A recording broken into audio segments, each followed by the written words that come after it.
Huy friend, alam mo idol kita. Kasi chismosa ka. Tapos ang hilig mo manira. Tapos yung lahat napapansin mo.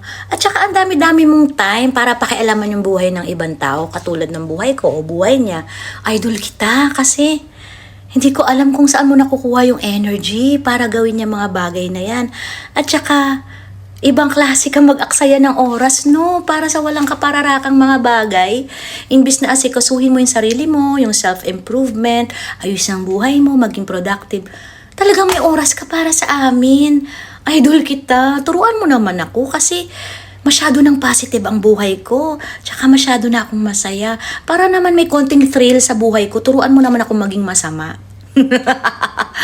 In a way na maging chismosa, ganon. Turuan mo naman ako. Kasi idol kita eh, ha? Nako friend, subukan mo naman kong turuan, ha?